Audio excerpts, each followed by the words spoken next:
So right there, with all of us still firing our weapons on full auto and with the Flyrant closing in on us, Tink and Twitch started screaming at each other like a pair of 5-year-olds.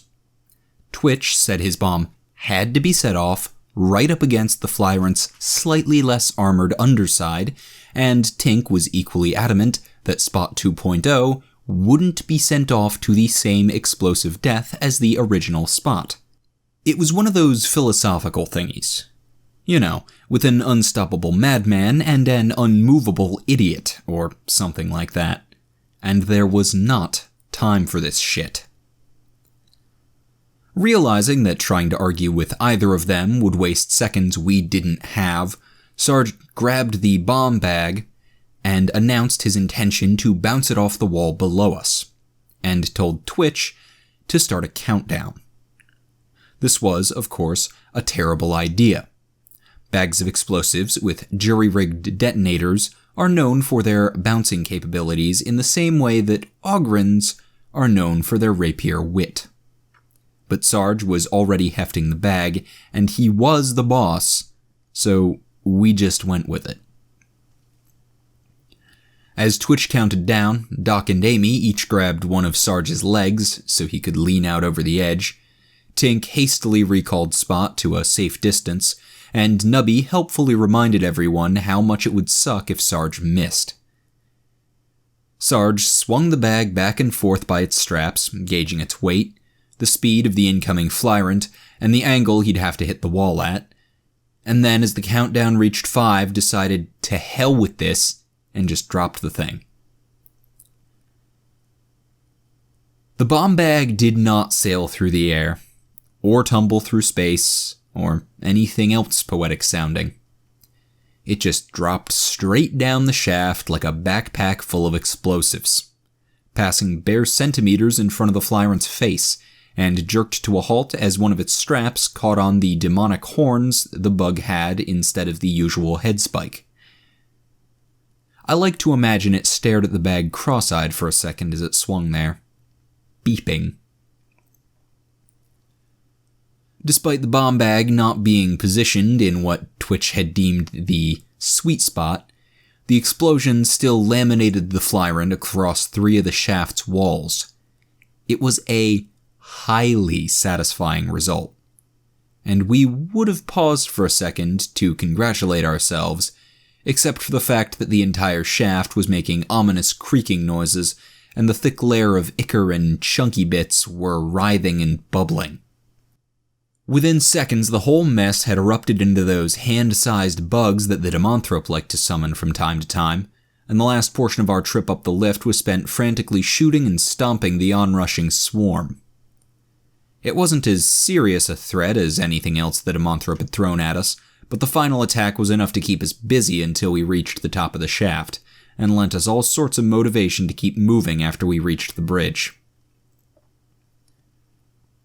We sprinted through the Occurrence Borders bridge with a ravenous tide of insects behind us, and hundreds more crawling out of every niche and shadow in the room. The bridge officers and their armsmen, who'd apparently been too busy doing naval things to help us with the demonic Flyrant, ran around screaming and shooting, while we weaved through them and towards the door to the astropathic sanctum. Perhaps sensing that it was running out of time, the Demonthrope began emitting a constant stream of inconveniencing phenomena. We skidded across patches of ice, were buffeted by blasts of wind, suffered dozens of painful electric shocks, and endured the most god-awful psychic racket, until we finally reached the door Jim was holding open for us.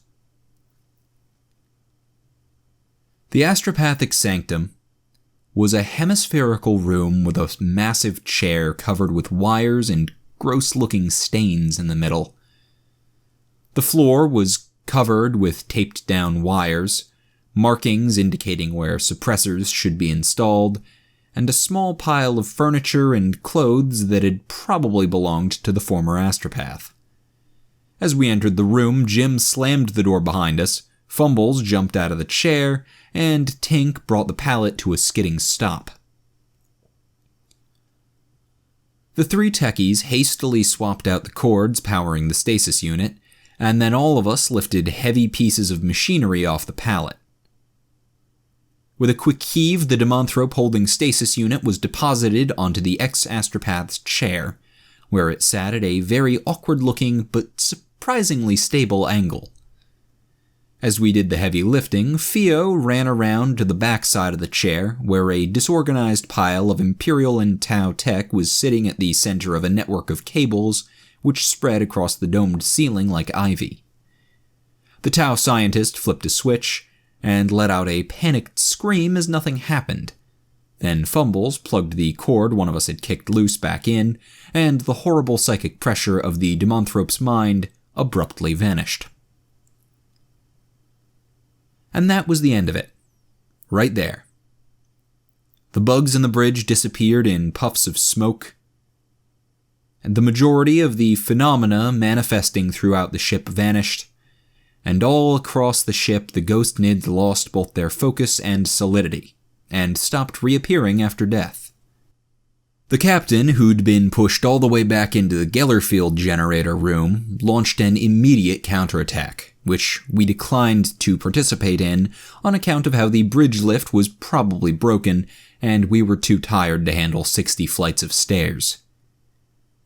We all just sat on the floor of the sanctum, utterly exhausted, watching Tink, Theo, Jim, and Fumbles argue about why the warp presence shroud Theo had built around his chunk of wraithbone was acting as a massive, demon-only psi suppressor. They seemed very agitated about the whole thing, but the rest of us really didn't care. As far as we were concerned, it just worked, which meant that we won, which meant that it was time for a nap. We wound up camped in the Demonthropic sanctum for a few days, just keeping an eye on the thing, but it stayed put and didn't do anything warpy, even when the non-technomagical psi suppressors were deactivated for installation. The Demonthrope was still creepy looking, mind you, with the metal-covered face, glowing eyes, and smoky wings, and all that. But it wasn't creepy feeling anymore.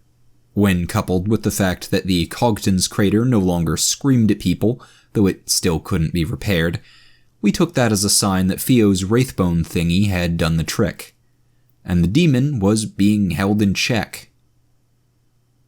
After our paranoia had abated, we descended into the ship to see how bad the damage looked. The final tally was nearly a sixth of the crew dead, and half again as many wounded, which meant that the second Doc showed his face downstairs, he was hauled off to the medbay to lend a hand, and didn't reappear for several days. On the mechanical side, the damage was considerably lighter.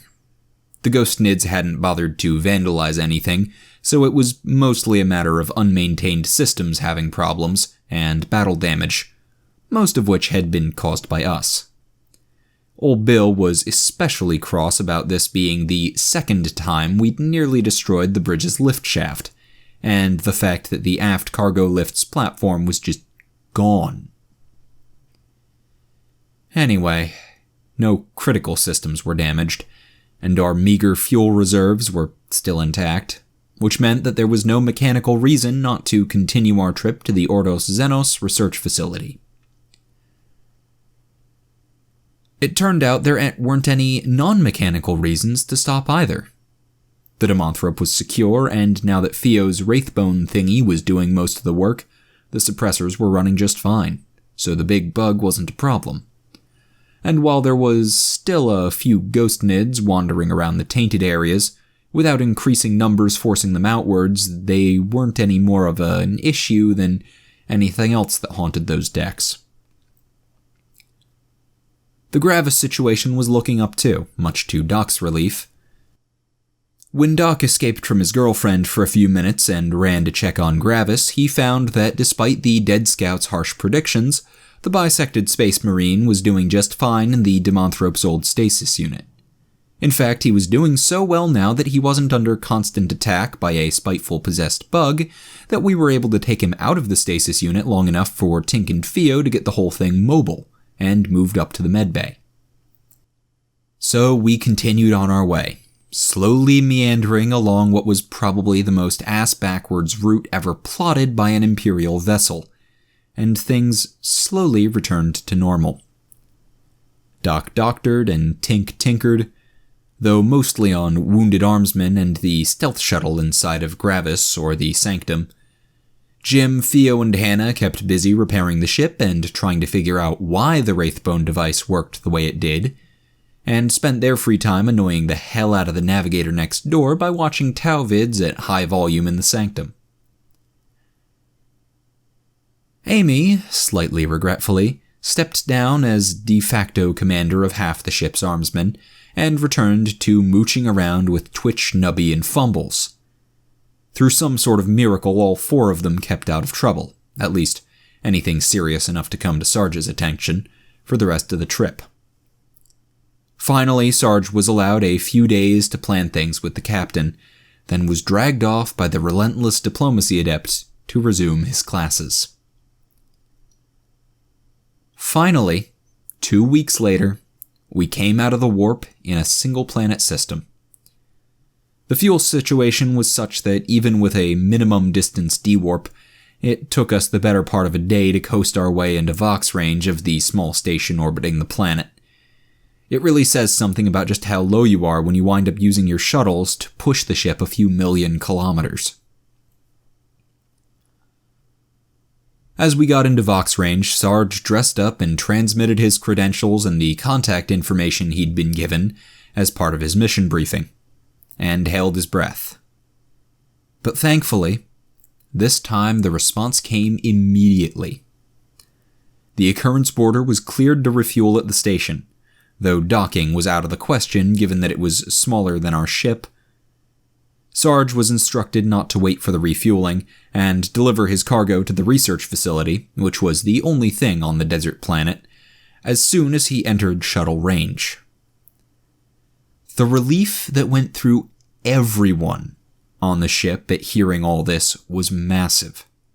Doc actually cried when he heard them confirm that they had a medical facility capable of treating Tyranid biocontamination. The rest of us were more restrained, merely cheering and holding a wild party, before blearily dressing ourselves in our best uniforms and moving Gravis and the Demonthrope into the shuttle.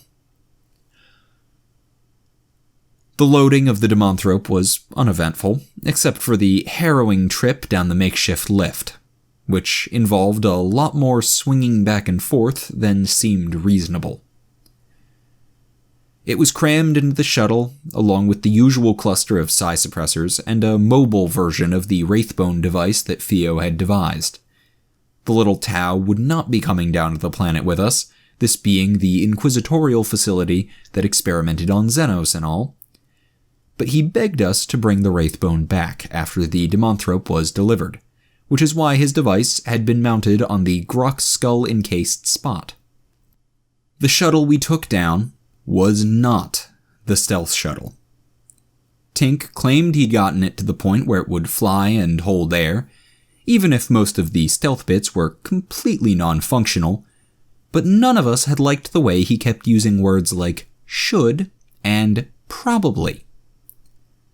Jim flew us down in a standard shuttle with a whole lot of patched bright lance holes in it, which failed to explode or do anything interesting on its way down from the still breaking occurrence border to the research facility. As we made our final approach, we transmitted our contact codes again and were instructed to a lone landing pad which jutted out of a completely barren mountainside and bristled with anti-air turrets. Jim put the shuttle down precisely in the middle of all the turrets, and our entire party, adepts and fumbles included, as this was an official event, filed out of the shuttle. We were greeted by a party of 5 men. The man in the middle was tall, tanned, wore a long coat that looked amazingly uncomfortable in the blistering heat of the landing pad, and had an Ordos Xenos rosette hanging from his neck. So we pegged him as Inquisitor Syssitat. He was flanked by a cogboy, a scribe who looked like he was dying of heat exhaustion, and what even we immediately recognized as a pair of Death Watch Space Marines.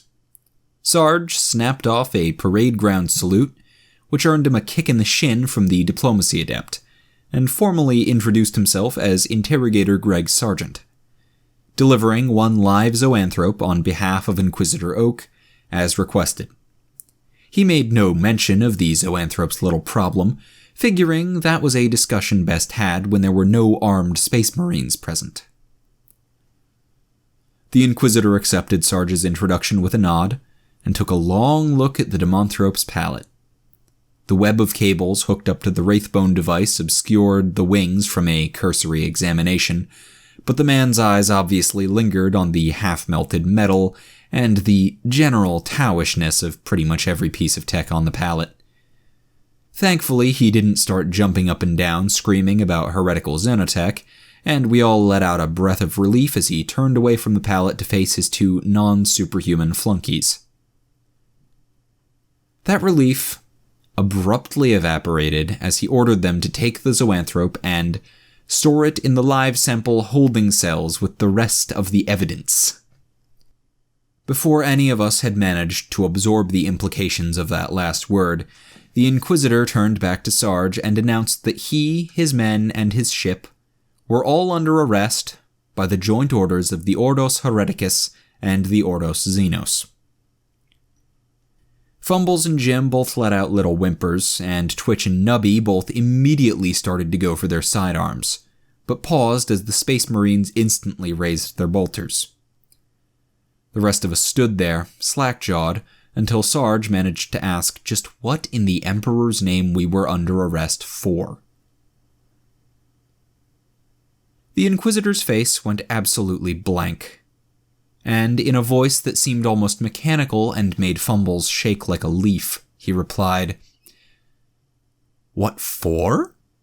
Well, most recently, disregarding an order to cease all operations and return to headquarters, the murder of 2 squads of Space Marines, the attack of an Imperial space station, and the transport of a live Xenopsyker for purposes of heretical experimentation. But the charge at the top of the list will almost certainly be for aiding and abetting the rogue Inquisitor colloquially known as Oak." Well, shit.